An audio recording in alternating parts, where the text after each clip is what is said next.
So, good day mga ka-TJ, it's me again, Alcaps Music Toygan. So, papakita ko sa inyo yung mga ka-TJ ninyong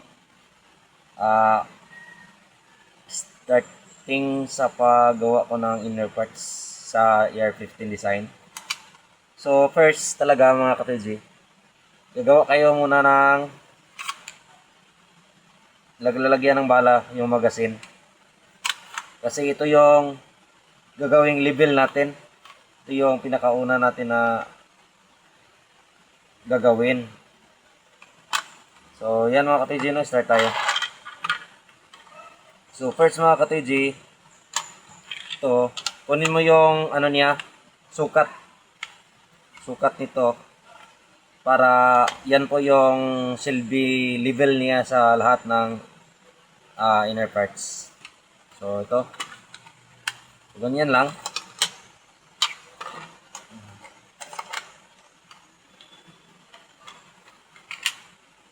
So, ganyan mo lang.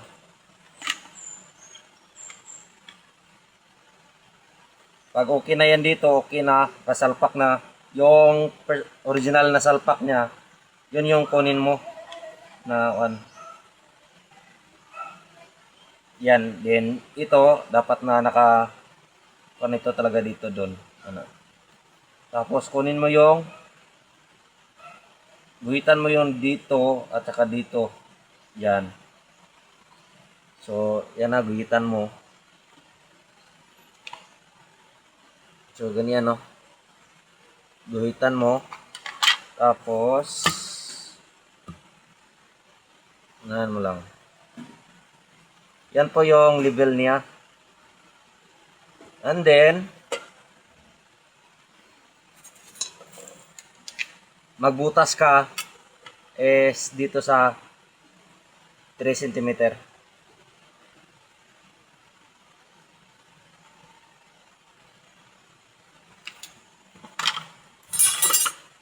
So, dito yung butas nito.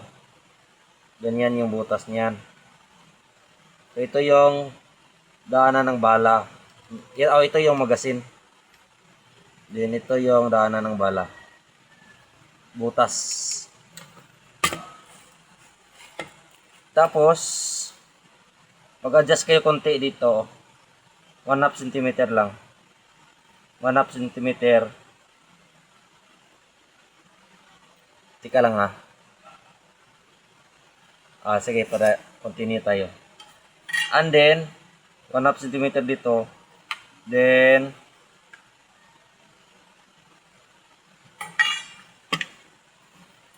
dito sa ulihan, yung sukat nito is 4.5 cm. So, 4.5 cm, no?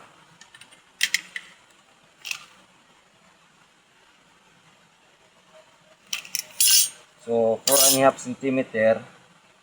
Igitan nyo lang. Tapos, ito yung bubutasin natin. Ito yung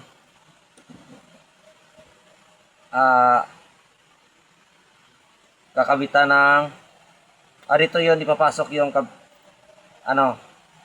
tuser ng bala at saka tuser ng butin. So, makikita mo sa loob yan ang bolt action. So, doon i-attach yung tuser ng bala at tuser ng butin. So, ito lang. Tapos, dito naman sa kasahan, dapat i-level mo lang dito yung haba ng butas, i-level mo din yan. Ganyan. I-level mo lang para sakto lang sila sa pagkasa mo. Tapos, ang butas niyan, same lang din kalaki. Ang butas niyan, mga 15 mm siguro. Yan, ikakat yan. Tapos dito. So, unahin natin yung butas. Unahin itong butas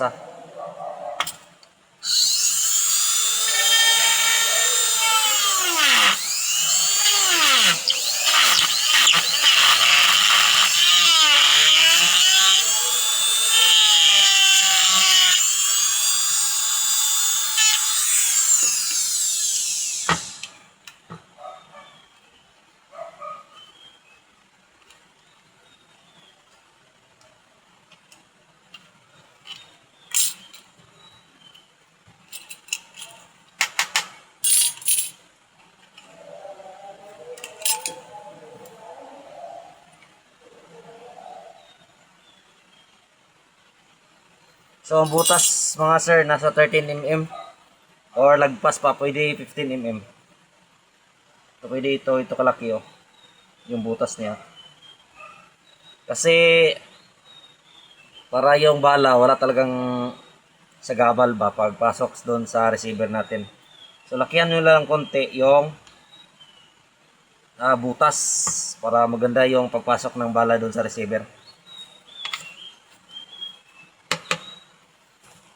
So yon, bubutasan natin to at saka ito.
So ayan, may butas na tayo, di ba? O, tingnan nyo. So madali lang magbutas. Tapos guhitan nyo yung pinakagitna, ito. Ito yung pinakagitna. Ito yung guide ko. So ano to yung itsura sa loob? Ganyan lang oh. Sa gel blaster kasi may ganito yung guide. So lagyan nyo lang ng tapalan nyo ng ano, yung PVC na dapat na magkasya dito. Yan oh. Kita no siguro no. 'Di ba? Then yan po yung guide natin. So yan. So hindi na yan maikot-ikot. So yan po yung guide natin. And then ulit ano ka? Lagyan mo ng mark kasi dito natin i-align yung ano niya, yung pang toser ng bala. Ito, toser ng bala. So gawa tayo ng bolt action no, yung 1/2. So next video gagawa tayo ng bolt action yung 1/2.